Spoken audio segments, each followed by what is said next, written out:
Welcome to the first of what will be a series of videos that I dedicate to looking at the progress of Warner Brothers streaming adaptation, interpretation, reboot of J.K. Rowling's Harry Potter Wizarding World universe. What in fact Warner wants to do is bring what was a huge critical and commercial box office success on the big screen and now put it on their streaming platform, HBO Max, with the stated intent of bringing it to a new audience. I find it only fitting that we look at the basis and the origin of the force behind this reboot, the one that really no one seems excited for.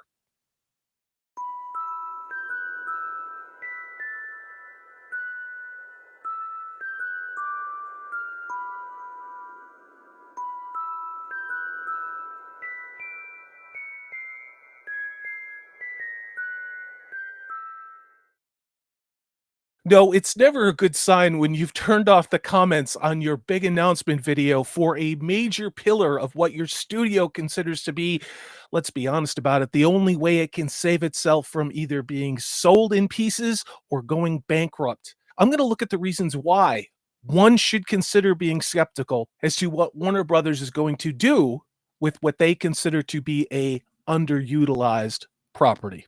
Something to note is that Warner Brothers executives went out of their way to state specifically during the announcement of this Harry Potter reboot that Fantastic Beasts in no way, shape, or form in what occurred in it was going to be part of the series. As a matter of fact, Zaslav went on, quote, "We haven't done anything with Harry Potter for more than a decade," except he's ignoring the disaster of Fantastic Beasts.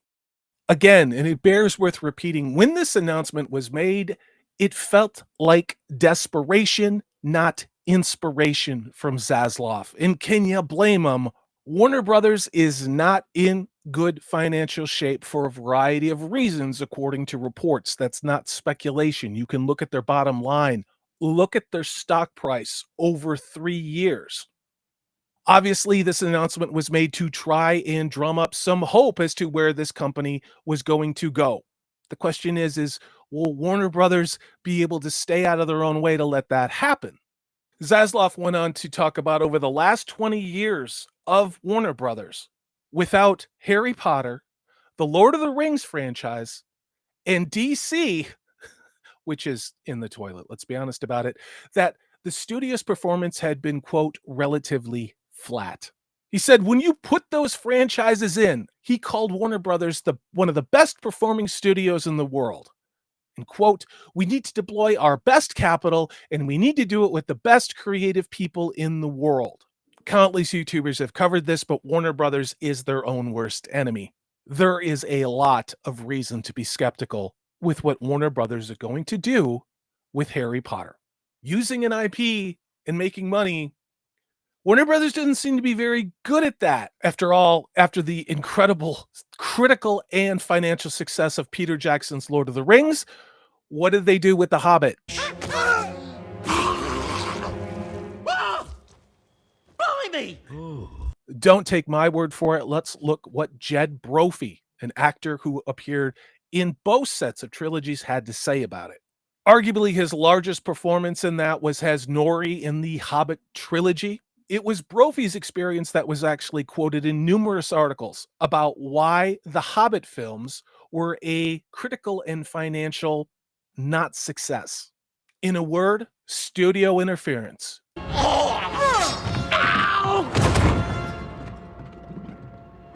That'll do it. The Hobbit actor says studio interference caused disappointments with the trilogy. The Hobbit trilogy failed to capture the same magic. That is an understatement. What's come out of me Uta? I'm quoting Brophy. "I think that Warner Brothers kind of got in the way of Peter Jackson and The Hobbit. None of them are people that actually look at a script and in their head imagine how you can actually get the best drama out of that."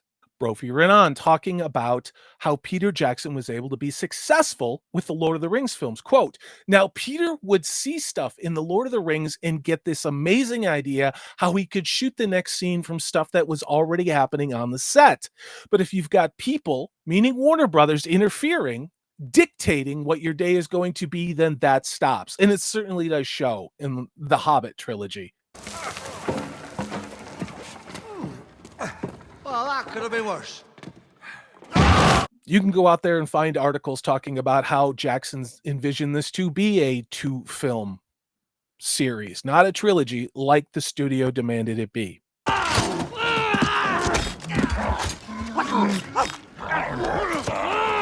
Now, you couldn't have a conversation about Warner Brothers without talking about the DC and the DCEU. Articles go back to 2017, like this one from Gizmodo, saying at this point, it seems like Warner Brothers is trying to ruin DC's cinematic universe. And bear in mind, these are from industry shill sites. They're saying this criticism, quote, the DCEU has become a crisis of Warner Brothers' own making. Here's the direct. Zack Snyder says he was tortured by Warner Brothers during Snyder Cut's Justice League production. There's a lot of stories related to that. I'm not a Snyder bro. I think he's done some pretty good work, but my God, Snyder's done some crap too. I'm just going to be honest about that. Rebel Moon, I'm looking at you. And that brings us to 2023. Here we are. Warner Brothers suffers record-breaking box office losses from DC movies. David Ayer has also gone public talking about studio interference, that Warner Brothers would not let him make the movie he wanted to make and made the movie that the executives wanted to make. And what was the result? With a budget of over $200 million, the Suicide Squad made only $27 million domestic its opening weekend. And only recently, David Ayer has come out and really put Warner Brothers on blast. This article in Variety says it all. David Ayer would love a one-off funeral screening for his version of the Suicide Squad cut. Quote, I made an amazing movie that got taken away. Well, who took it away? Warner Brothers.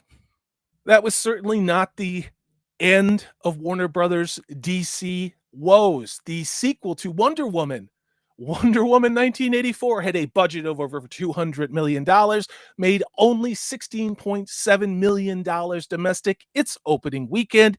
And yes, I know there was a pandemic and a psyop going on where most people couldn't go to the theaters. Black Adam. This is a movie no one talks about. Look at the headline. This is from Screen Rant. What happened to Black Adam's box office? Why it's losing money? Black Adam also had a budget of $200 million. It went on to make $67 million its opening weekend domestically, but then it went into a steep decline after that, being one of the biggest flops for DC. Let's not even talk about what's going on with Batgirl. That DC movie that reportedly cost over $100 million, which DC decided to scrap, and actually it was the subject of a United States government probe because they wanted to use it as a tax write-off and not lose money trying to market it at the box office. That's Warner Brothers. What about the Shazam sequel that came out in 2023 as well? That had a budget reportedly of over $120 million. Its opening weekend, it made $30 million domestically and slid from there. Who could forget Blue Beetle? You sometimes forget how many bad movies come out in a year. That had a budget of over $100 million.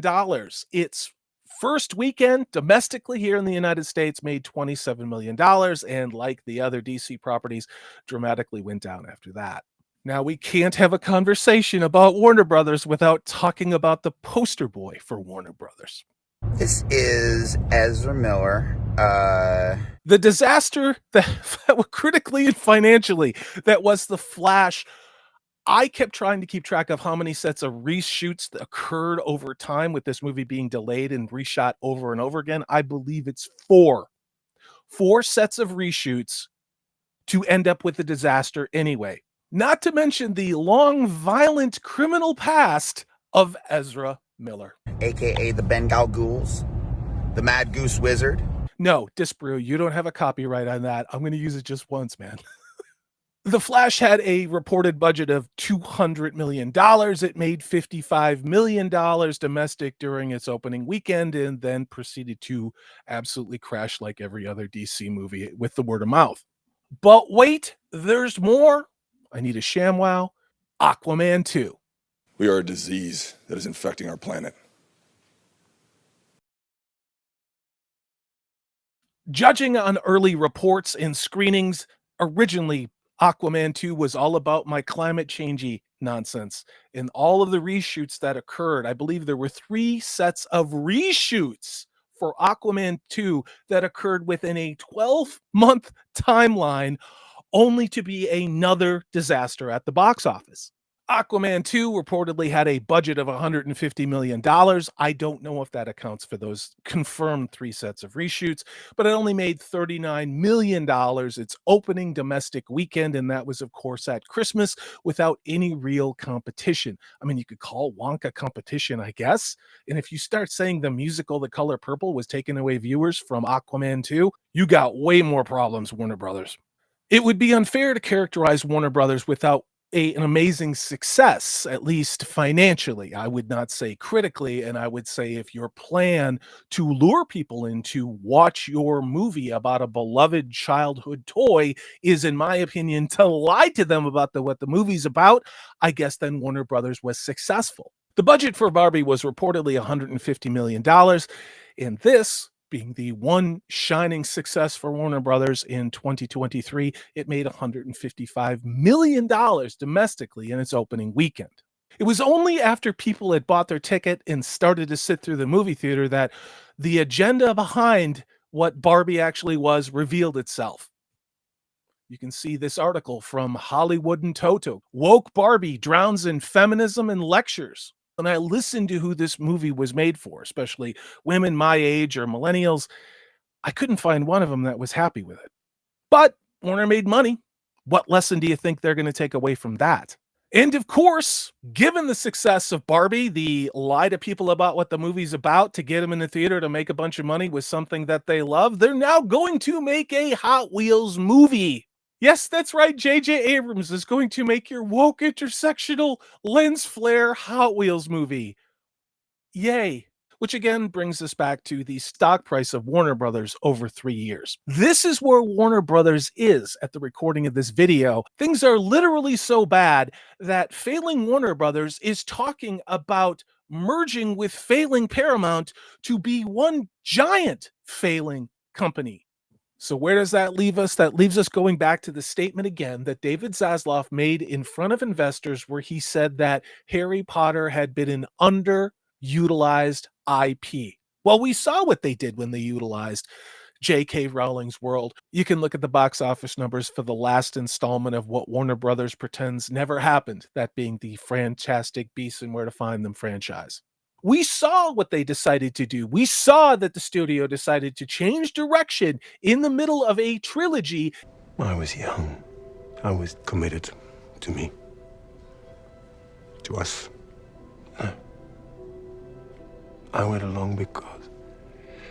Because I was in love with you. Bruh. And turned it into something that originally it wasn't, which then proceeded to destroy what good fan goodwill there was. Do you think that Warner Brothers has learned any lessons with the same executives there who were there before and caused the chaos with The Hobbit in Peter Jackson, with Snyder and the Snyderverse, with David Ayer, with Fantastic Beasts? Do you think that somehow now, magically, they're going to have learned their lesson and just let the creatives make good movies that people want to see and therefore make money? Or do you think they're just going to be what Warner Brothers always has been, their own worst enemy? I'm Salty Traveling C. Look for part 2 of my video, I Have News on Casting.